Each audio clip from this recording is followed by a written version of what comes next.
Bem-vindo a todos os amigos. Hoje nós vamos escutar a Carol Monteiro. Ela vai falar sobre os fundamentos espirituais para uma sociedade ecologicamente sustentável. Obrigada, Sônia. Uma honra estar aqui, né? Porque eu não me sinto palestrante, mas como eu li esse livreto, esse aqui, né? E eu me apaixonei por ele. Então, quando o Luiz me ligou, eu logo lembrei desse tema, porque me interessou demais, assim. Eu gosto muito desse tema e eu nunca tinha me aprofundado, assim, em relação à fé, em relação a esse tema, né? E coincidentemente, nós acabamos de passar pela Semana do Meio Ambiente, né? Pelo menos aqui em Americana teve várias ações e está tendo ainda, né, algumas ações em relação ao meio ambiente. Então foi uma coincidência mesmo e eu fiquei muito feliz. Acho que era para ser mesmo esse tema. Então tudo é baseado nesse livreto, né? Eu vi na livraria Bahá'í, tem o e-book dele, não achei o livro físico, né, mas tem um e-book, quem se interessar. E então, assim, eu fui esse Bahá'í chamado Robert White, né, que é um estudioso da área, pelo que eu vi, uma pessoa gênia, assim, e cada coisa que ele foi falando, assim, muito interessante. E esse livreto, ele é apoiado nos ensinamentos da fé, né? A base dele é o ensinamento da fé. Só que ele é muito interessante que ele faz essa mistura, né? Ele mescla os conhecimentos da física, da ecologia, da psicologia. Então ele faz essa mistura, então a gente vai vendo como as coisas se ligam, né? Os ensinamentos da fé com a ciência. E então, esse livro, ele fala que, mesmo que por mais que pareça que nós somos, eu vou usar uma expressão que ele usou, né? Pareça que a humanidade seja uma espécie delinquente num processo de destruição, ele fala que não. Ele fala que a gente está num processo de evolução de consciência. Então, esse movimento pela conservação do meio ambiente, ela aumentou muito nas últimas décadas. A gente está vendo como, nossa, na mídia a gente ouve falar muito disso. E ela aumentou muito nas últimas décadas, principalmente porque a gente foi percebendo que a Terra, que é rica e abundante, não está aguentando mais, né? Não está suportando mais tanta destruição e degradação. E a gente percebe, assim, principalmente nesses países industrializados, o quanto há ações defensivas, né? Há ações que tentam mitigar um pouco essa destruição, essa poluição da água, do ar. Então a gente vê ações defensivas nesse sentido.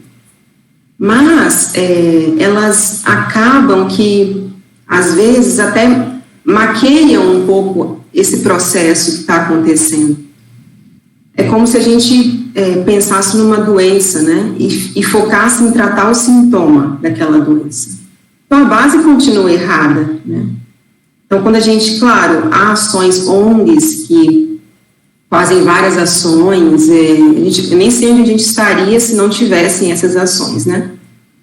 Mas a gente percebe no nosso íntimo que tem que ter mais alguma coisa, tá? Não está resolvendo, não está conseguindo abarcar tudo. E aí, através do estudo desse livro, eu descobri que em 1973, esse filósofo e ecologista norueguês chamado Arnes, ele trouxe essa expressão chamada ecologia profunda. Eu nem sabia que estava tão evoluído assim, a consciência. E essa ecologia profunda, ela traz essa reconciliação homem-natureza. Ela se baseia nisso, né? ela tenta encontrar uma base comum entre os propósitos da civilização, entre, né, esses propósito mais alto da civilização, sem se esquecer da beleza da natureza, sem se esquecer da complexidade, dos mistérios da natureza. Então, ela faz uma crítica a essa sociedade que é fundamentada na tecnocracia, no crescimento econômico puramente.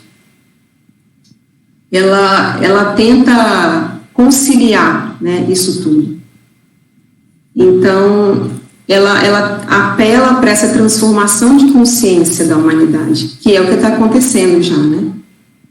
Que a gente não veja o mundo só como um recurso a ser explorado, mas sim como a humanidade como parte da ecosfera, como uma parte do todo, né? Mostra bem essa interligação, né? Tudo está interligado, né? Nosso planeta ficou pequeno.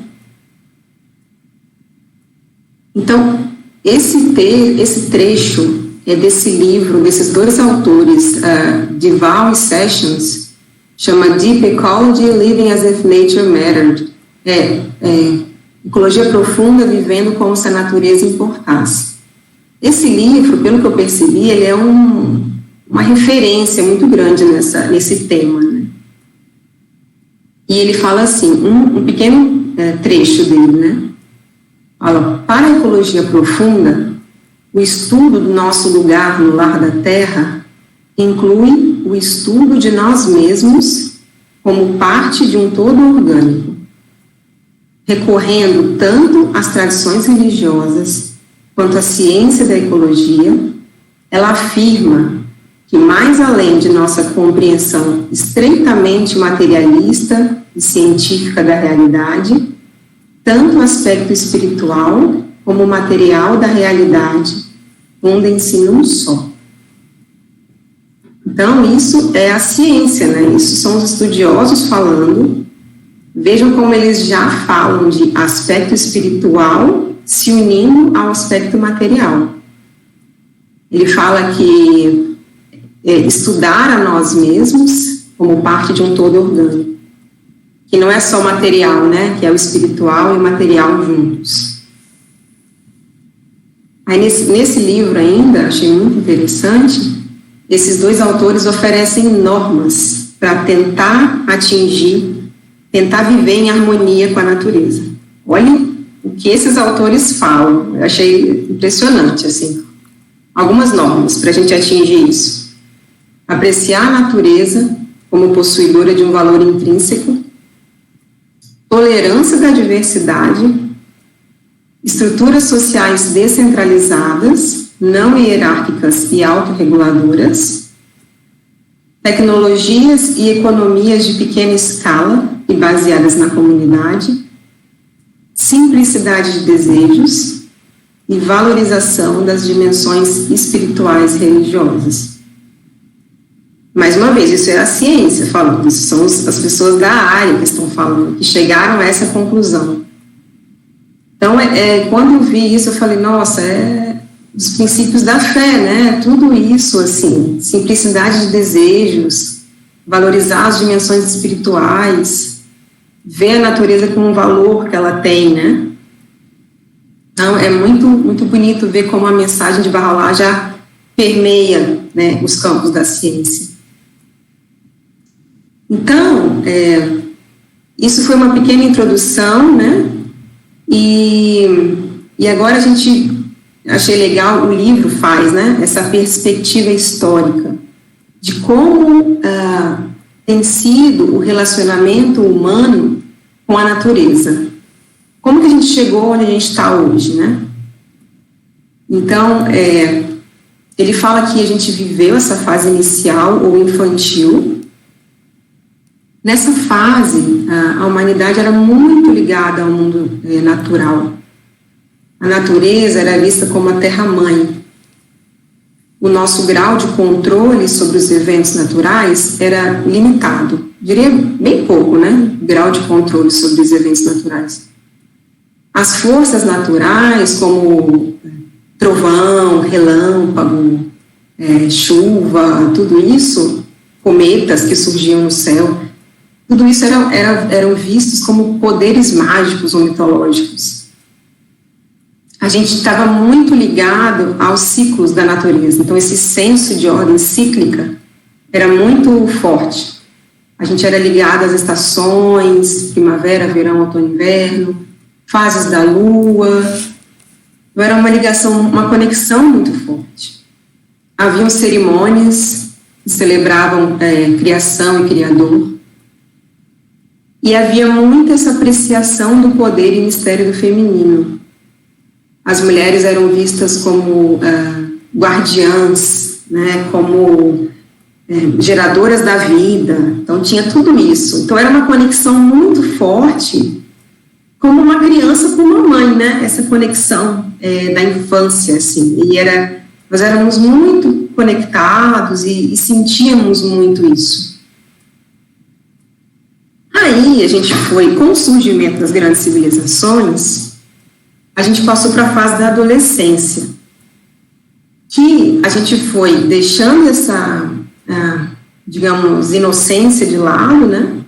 E fomos dando mais ênfase no modo racional. E aí, as energias ditas masculinas foram tendo mais, se sobressaindo, né? Maior independência, maior ordem e mais racionalidade.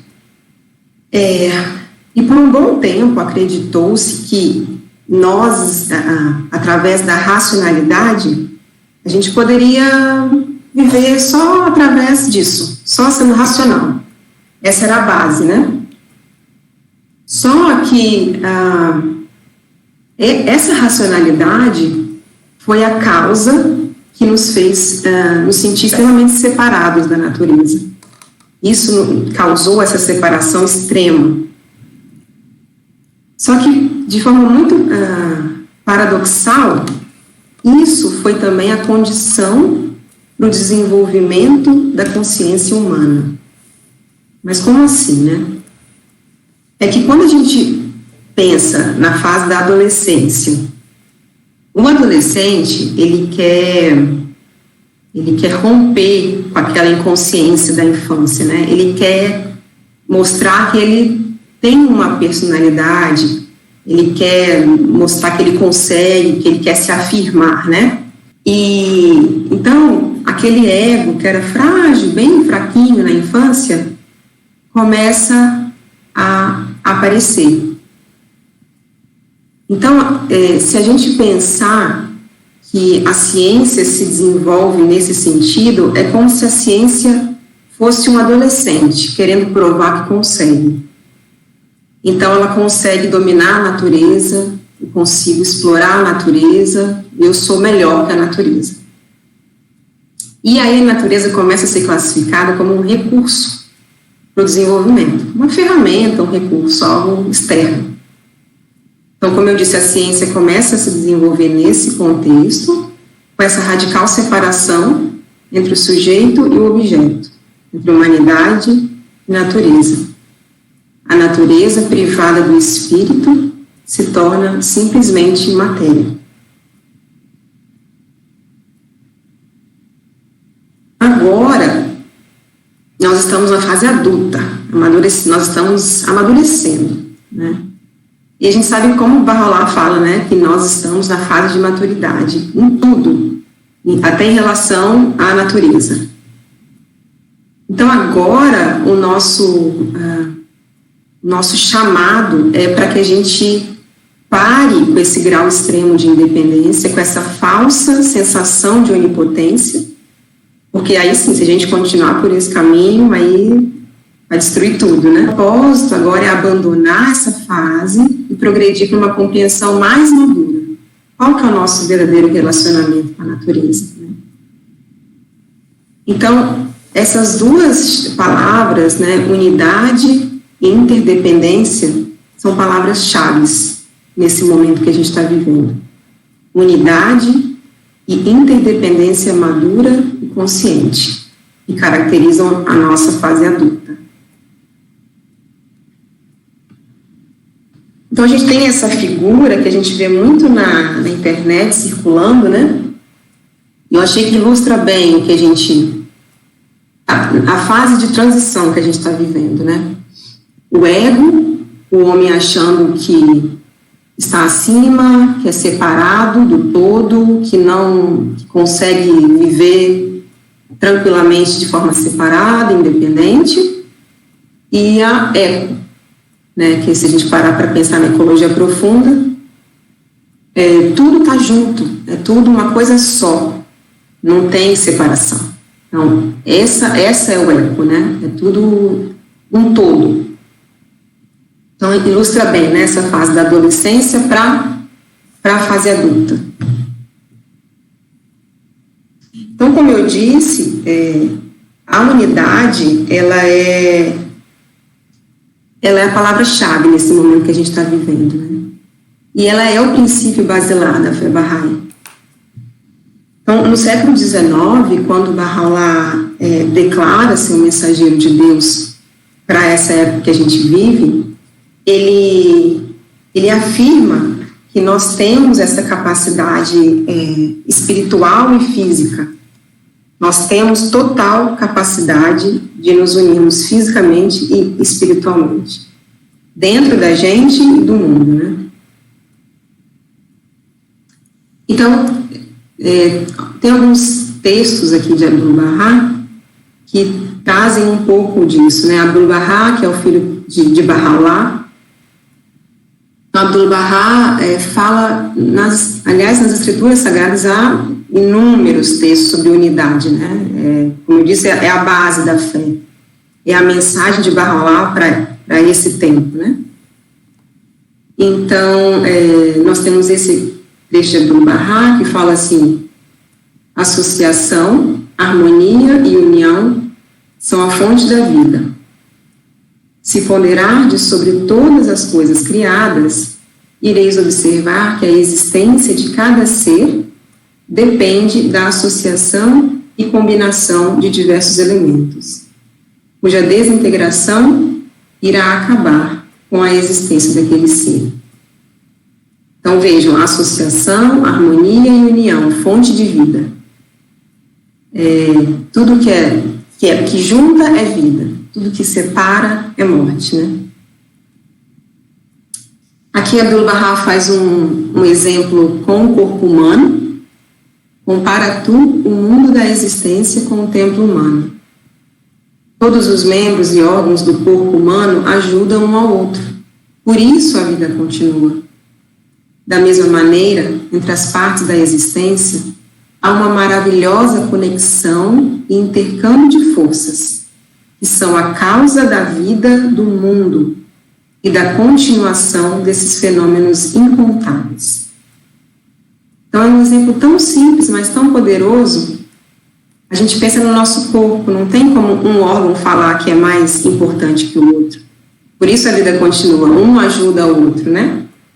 Da mesma forma, na natureza, no mundo da existência, tem essa conexão e esse intercâmbio de forças. E isso é a causa da vida. Bahá afirma que todas as partes do mundo da criação pertencem a um todo. Todas as partes são subordinadas e obedientes ao todo. Os seres contingentes são ramos da árvore da vida, enquanto o mensageiro de Deus é a raiz dessa árvore. Então, aqui a gente vê como nós somos simplesmente ramos de uma raiz, né? Lembrar da nossa verdadeira origem, né? Da onde a gente tira nossa força, os ensinamentos, da onde vem toda as vitaminas para a árvore crescer, né? Então, lembrar que a raiz é o mensageiro de Deus, são os ensinamentos de Deus para a nossa época, para essa época que a gente vive. O que nós precisamos fazer? O que Deus nos fala para fazer hoje, né? E aí a gente lembra que no centro da existência não está nem a humanidade, nem a natureza. Não é nem antropocentrismo, nem biocentrismo, né? No centro da existência é Deus, que é essa raiz que dela se origina tudo. Bom, então essa foi a parte mais espiritual, né, digamos assim, e agora a gente tem parte um pouco para a parte prática, né, porque a gente sabe que informação nós temos, mas como na prática, como fazer isso? Então a gente, antes de mais nada, percebe que essa conservação da natureza, como eu falei, exige essa visão de total, né, de todo, numa coisa só. E a gente vê como esses problemas globais, né, desmatamento, poluição da água, do ar, tudo isso é interligado. Quando a gente vê uma indústria que lança toxinas na natureza, essas toxinas acabam retornando para a gente através da alimentação. Então é tudo, né? A gente acha que vai fugir, mas não foge, volta para a gente. Quando acontece uma guerra do outro lado do planeta, a gente sente aqui. Então, como Bahá'u'lláh fala, a Terra é um só país, os seres humanos, seus cidadãos. Tudo está interligado. E a gente está percebendo isso, né? Agora, com a pandemia, então, a gente percebeu que somos uma coisa só, né? Então, a gente se pergunta, né, como conseguir essa mudança de atitude? Como a gente começa, né? Qual o passo a ser dado, né? E aí, a gente tem que lembrar que quando Bahá'u'lláh fala que a unidade é uma condição espiritual. A unidade é uma condição espiritual. E, então, a gente precisa... Quando esses ensinamentos da fé, eles começam a permear e fazer parte da sociedade, as coisas poderão começar a acontecer. Esse princípio da unidade, ele precisa ser manifestado tanto a nível individual, as nossas mudanças de valores, de atitudes, como a nível de comunidade e também nas instituições. Para que isso aconteça, que a unidade venha a existir e a gente consiga viver em harmonia com a natureza, as instituições precisam manifestar essa unidade, porque senão a gente não vai chegar onde a gente quer. E aí Bahá'u'lláh traz, como um desses aspectos sociais, o estabelecimento de um Estado federativo mundial. Bahá'u'lláh fala que é um elemento inevitável e necessário, onde a vantagem das partes é melhor satisfeita pela vantagem do todo. Então, quando eu leio essa promessa de Bahá'u'lláh para esse dia, desse Estado Federativo Mundial, eu lembro muito desse exemplo da Amazônia que a gente está vivendo. Como vários países estão querendo resolver, parar com esse desmatamento descontrolado, porque eles percebem que afeta o mundo inteiro. A Amazônia é um patrimônio, né? Então, você vê como os países estão querendo dialogar, estão querendo... claro que tem também um certo interesse por trás ainda, né? Mas a gente vê como se deixar na mão do Brasil, talvez não sei o que vai acontecer. Então, parece que é o início, assim, de uma coisa global, né? Para que o país não destrua esse patrimônio. E olha o que os estudiosos, a ciência está dizendo sobre essa questão também, né? Eles falam que a tecnologia e a economia descentralizada de pequena escala e com base comunitária é melhor para a natureza. Porque às vezes a gente pensa assim, o Estado Federativo Mundial, então ele vai controlar tudo. Não é bem assim. A tecnologia e a economia de pequena escala é melhor para o planeta. Isso a gente está percebendo na prática, né? E com base comunitária.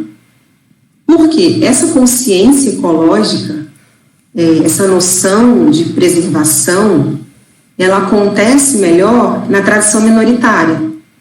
Porque as pessoas começam a se comprometer com aquele ambiente, começam a ter um senso de lugar. As pessoas daquela comunidade precisam ter esse pertencimento àquele lugar. Então, não pensar que, né, ele fala, a sociedade global só iria se tornar um superestado, e aí a gente não ia querer mais, a gente não ia chegar a lugar nenhum com isso, né?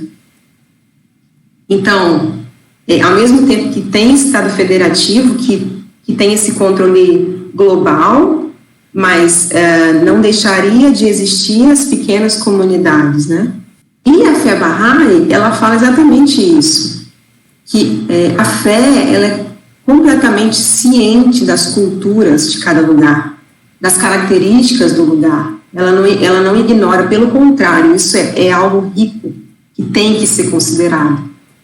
Só que, ao mesmo tempo, a fé reconhece essa necessidade de ordem e regulamentação global. Esse trecho de Shoghi Effendi, o guardião da fé, neto de Abdu'l-Bahá, fala que a fé Bahá'í repudia a centralização excessiva, por um lado, e, por outro, rejeita todas as tentativas de uniformidade. O seu lema é a unidade na diversidade. Então, veja como está tudo em consonância, assim, né? Eu percebi como tudo converge. A ciência fala que é melhor comunidade, pequena escala, conservar as características do local, e é isso que a fé traz, isso que Shoghi Effendi fala aqui. Não tem como uniformizar o mundo. Cada parte do planeta tem cultura, tem característica, e isso tem que ser valorizado, né? Só para a gente ter uma ideia, a estrutura de uma comunidade Bahá'í, como que é, né? Que é bem isso que a gente falou. A visão abrange o mundo inteiro, membros e atividades extremamente diversificados, diretrizes uniformes para o desenvolvimento espiritual e social. A gente tem as guias da Casa Universal de Justiça, né? Cada comunidade Bahá'í se adapta às exigências do seu próprio contexto cultural e ecológico. Cada comunidade se vê como a célula de um organismo global, e a visão Bahá'í respeita a terra e as culturas nativas. Então, né, tá tudo em sintonia, né? Então a gente vê como na fé essas instituições já são a semente do que a gente vai viver, né? Esse autor, John Huddleston, ele escreveu um livro chamado A Terra é um Só País. Eu não sei se tem em português, né? Mas nesse livro dele, ele fala que a ideia de que no futuro a sociedade será mais descentralizada é reforçada por declarações das escrituras Bahá'ís que dizem que a agricultura e suas atividades associadas irão reafirmar-se como o principal trabalho da sociedade, e que as ocupações dos homens e o modo de viver em geral tornar-se-ão mais harmonizadas com a natureza. Então, assim, eu nunca tinha lido, assim, na fé, uma coisa tão específica, falando que a agricultura e as atividades associadas vão se reafirmar como principal trabalho da sociedade. Eu não tinha essa ideia ainda, né? A gente sente que tem um movimento nesse sentido, mas eu não tinha parado para pensar ainda. Por isso que eu achei muito interessante, né? Então, outro aspecto social que Bahá'u'lláh fala que precisa ocorrer para que a gente consiga viver em harmonia é a harmonia entre ciência e religião. Então, eu trouxe essa frase de Abdu'l-Bahá que ilustra bem a importância para que isso ocorra, né? Religião e ciência são duas asas com as quais a inteligência do homem pode parar nas alturas. Se um homem tentasse voar unicamente com a asa da religião, cairia imediatamente no pântano da superstição, enquanto, por outro lado, somente com a asa da ciência, também nenhum progresso faria. antes se afundaria no lodaçal desesperador do materialismo. Então, como pode, né? Nem tanto ao céu, nem tanto à terra. A gente tem que achar um equilíbrio, mas saber que é importante essa combinação, né? Ele fala, essa combinação entre religião e ciência tem que andar de mãos dadas, né? Essa cooperação. Porque a gente percebe a nossa total dependência da parte física, digamos assim, do ar, da água, da terra, né? E então tudo isso é a ciência que traz, né? Mas por outro lado, quando a gente tem essa religião viva, dinâmica, que é saudável, a gente adquire esse desprendimento necessário para que a gente consiga ver a natureza sem cair nesse lodaçal do materialismo. Então, religião e ciência são forças progressivas, elas são complementares. E a gente acabou separando esses livros da criação e da revelação, quando eles estão juntos. Abdu'l-Bahá fala que por ser una, a verdade não pode ser dividida. Tudo é uma coisa só. Então, através da ciência, a gente tem essa experiência externa. A gente observa, analisa, experiencia. Isso é a parte externa, é a ciência racional. A religião, ela nos faz olhar para dentro, né? Esse conhecimento, né? Então, a gente acredita que só quando esse conhecimento for posto em prática, através de uma consciência religiosa madura, é que a gente vai verdadeiramente entender o que é isso, né? Porque não tem como, a gente ainda separa muito ciência e religião, e acham que elas brigam, mas elas são totalmente complementares, né? E essa é a beleza, né? Para que a gente não fique nem no lodaçal do materialismo, afundado na ciência, e nem na superstição, só na religião, às vezes até se tornando um pouco fanático, né? Bahá'u'lláh, na obra chamada Os Sete Vales, ele fala que a religião é a ciência do amor de Deus.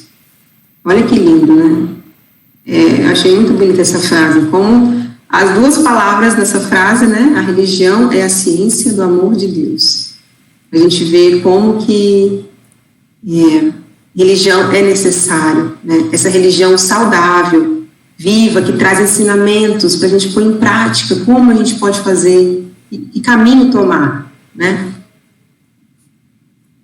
E por último, gente, esse aspecto social, né, de igualdade e equilíbrio entre homem e mulher, é mais um dos princípios da fé que Bahá'u'lláh traz. Como a gente percebe, a nossa ordem atual é uma expressão do ego masculino. Racionalidade, competição, isso são características ditas masculinas, né? E aí Bahá'u'lláh fala que é preciso haver as qualidades femininas, que elas venham à tona, né? Que seria acalento, intuição e sensibilidade emocional. Nesse nosso relacionamento com a natureza, essas características são necessárias, porque a gente já viveu esse período de racionalidade e competição. A gente já sabe que não dá certo. Tem que vir essas características também ditas femininas, para a gente conseguir harmonizar isso. Então, sobre isso, Abdu'l-Bahá também fala. Ele fala: o homem tem dominado a mulher por ter qualidades mais fortes e agressivas, tanto físicas como mentais. Mas a balança já está mudando.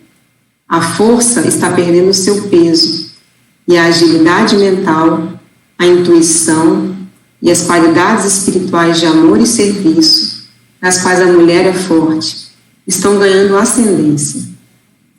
Consequentemente, a nova era será uma era menos masculina e mais permeada de ideais femininos. Então, veja que bonito, né? Abdu'l-Bahá falando dessas qualidades de amor e serviço, e que essa nova era, essa época em que a gente vive, vai ser permeada de mais ideais femininos. É muito bonito isso. Ainda bem, ainda bem. Bom, gente, tem muita coisa no livro, tá? Mas eu não tenho como trazer tudo, então eu trouxe algumas coisas bem básicas, assim, que eu consegui resumir, mas quem quiser ler o livro ou comprar o e-book, enfim, tem muita informação, muita coisa legal. Então, eu trouxe aqui algumas das escrituras, os princípios da fé, mas a fé é tão mais profunda, tanta coisa, né, que a gente tem ainda para falar, e levar sempre dentro da gente que essa nova ordem, ela é espiritual, ela é basicamente espiritual, né?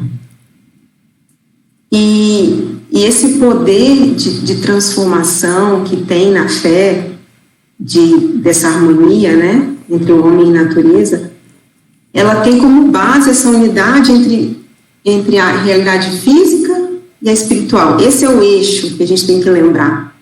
É nisso que a fé Bahá'í se apoia para falar que vai haver essa unidade, né? Essa unidade de material e espiritual.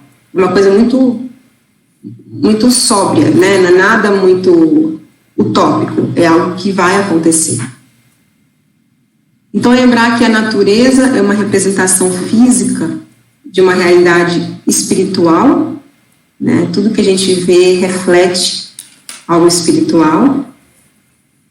E lembrar que esse religar da humanidade com a natureza é, ao mesmo tempo, um processo científico e religioso. Não é à toa que a gente vê na ciência como tudo está levando para esse caminho, né? Só que a gente está, digamos, Abdu'l-Bahá fala que a gente está no grau máximo de materialidade e no início da espiritualidade. Então, a nossa balança ainda pende para a materialidade. Por isso que a gente não está conseguindo achar um caminho de juntar essas duas coisas. Precisa unificar isso, né? E deixar a balança mais equilibrada, né? Então, é isso, meus amigos. Fiz com muito carinho e espero que a gente possa tirar algum proveito.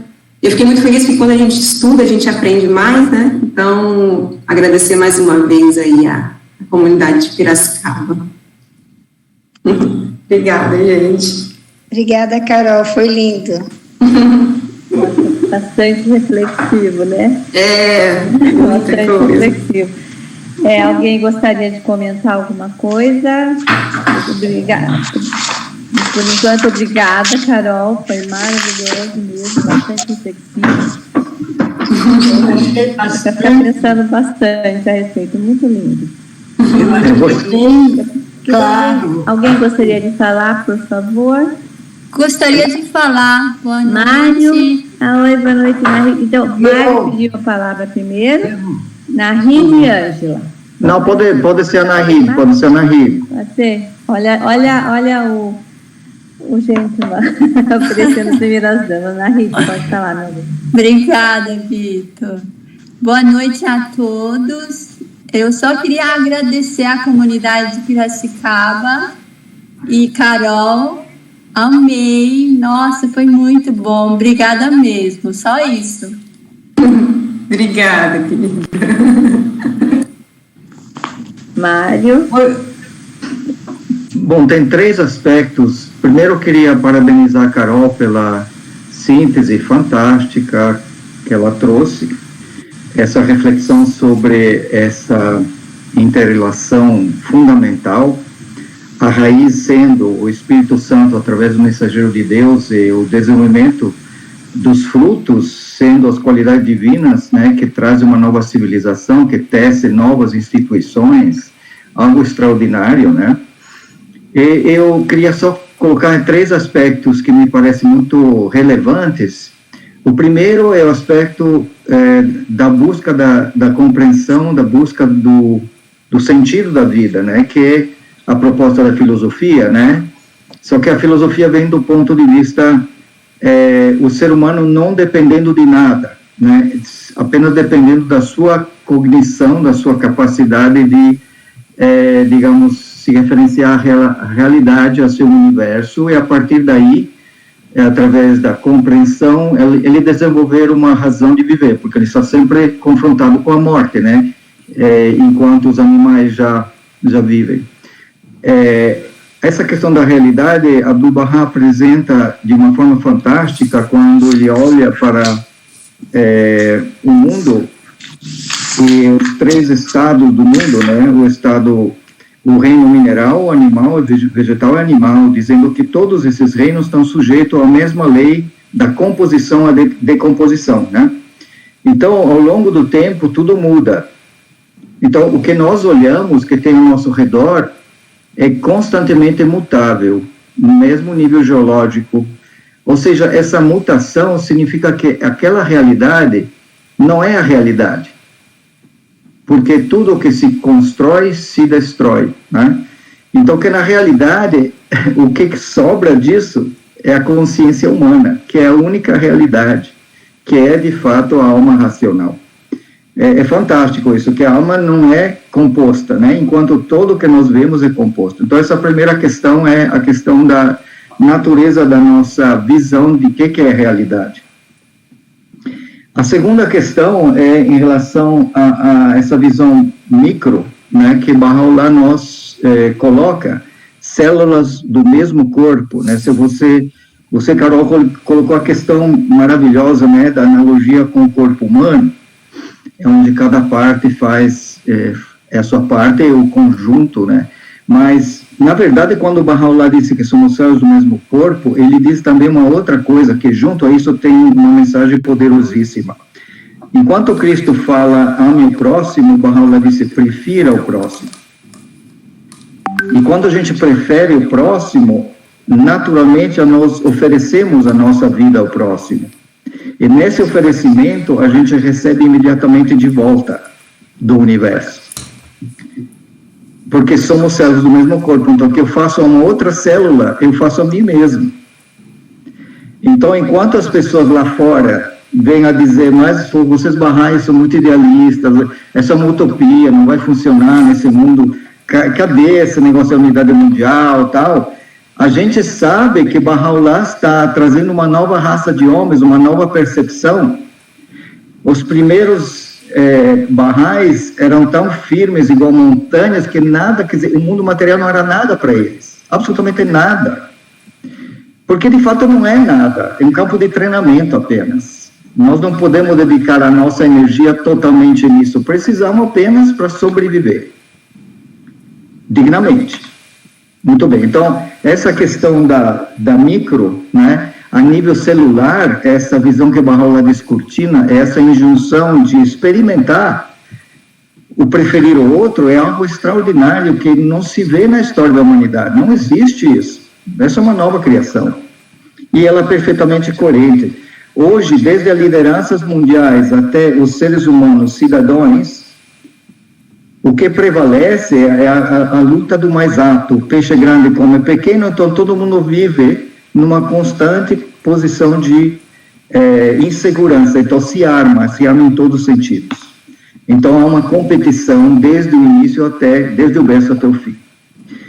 E essa competição deve ser substituída pela colaboração. Como você colocou, tudo colabora na natureza, porque a gente não pode também experimentar outra forma de existir, que é justamente a proposta de adoração e serviço, que está, né, na construção de comunidades. E, finalmente, a última coisa, desculpe tomar tanto tempo, mas a última coisa me tocou muito, essa visão de que, de fato, essa inter-relação, ela atinge toda a essência do ser humano.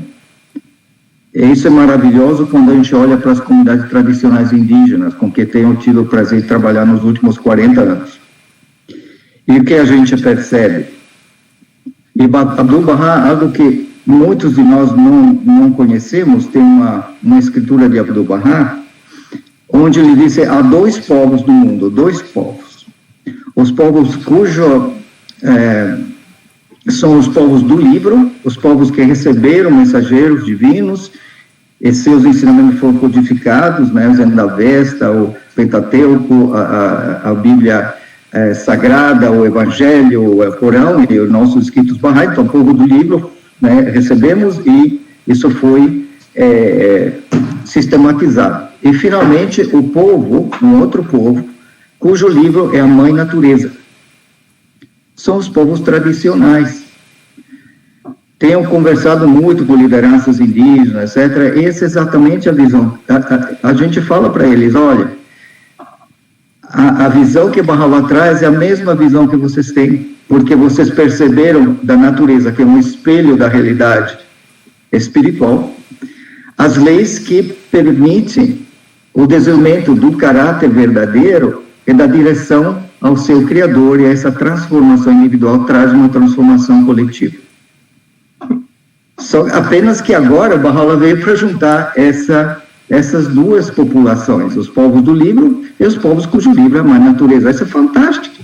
Essa visão é fantástica, porque eu sempre pensava, como é que fica, né, o carinha lá no meio da mata, em relação à sua cultura, e aí vem uma cultura que vem do Ocidente, né, mas ao mesmo tempo que nasceu no Oriente, e que esse Oriente e Ocidente está se fundindo, e que essas duas formas de ver a realidade, o livro e a natureza, estão realmente juntando.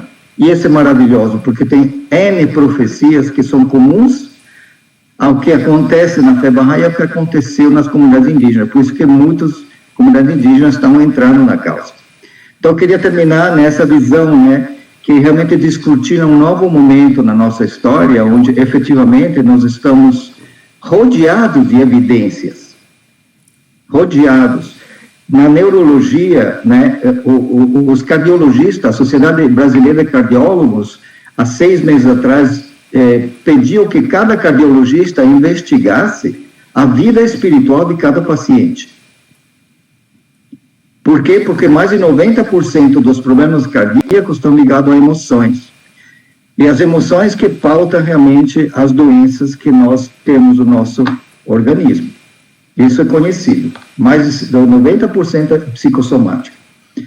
Então, a gente vê que emoções, e que se a gente consegue ler essa realidade, que é invisível, que a realidade é invisível, com esse prisma do espírito, e o prisma dessa relação entre energias, vibrações, a gente vê que a melhor condição é a condição de total rendimento à vontade divina, tirar o ego do meio e realmente estar num estado constante de gratidão.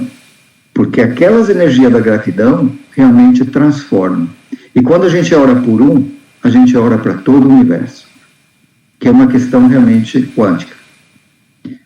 Desculpa se eu falei muito, mas esse assunto é tão palpitante, né, tão maravilhoso, que realmente merece um aprofundamento naquilo que é a realidade. Então, na medida que o coração se torna puro, essa realidade começa a ser parte da nossa vida, da nossa percepção do outro. Não só ouvir, mas escutar, né? Então, é isso. Muito obrigado pela oportunidade, Carolina, adorei, realmente maravilhoso. Eu fico comovido, estou quase chorando, porque é maravilhoso que nós Bahá'ís entendamos, inclusive essas outras culturas, e que a gente entenda que lá tem conhecimentos, como o próprio Baha'u'lláh Abdu'l-Bahá dizem, que esses povos indígenas, ser treinados nos ensinamentos, trarão luz ao mundo inteiro. Os indígenas não só conhecem plantas e terapia, fitoterapia, etc. Eles conversam com as plantas. Eles conversam com os animais. Eles têm comunicação direta. Eu tenho alguns né, percepções pessoais, né, que acumulei nesses anos, que são extraordinárias. Então, eles vão nos ensinar essa relação, mas só quando nós estivermos prontos. Muito obrigado. Obrigada a você pela bela reflexão do tema também. Foi muito bonito. E esses dois povos eu achei fantástico. Como que ela chama, Sonia? É a Serena. Serena. Ai, que por faltança. Finalizar.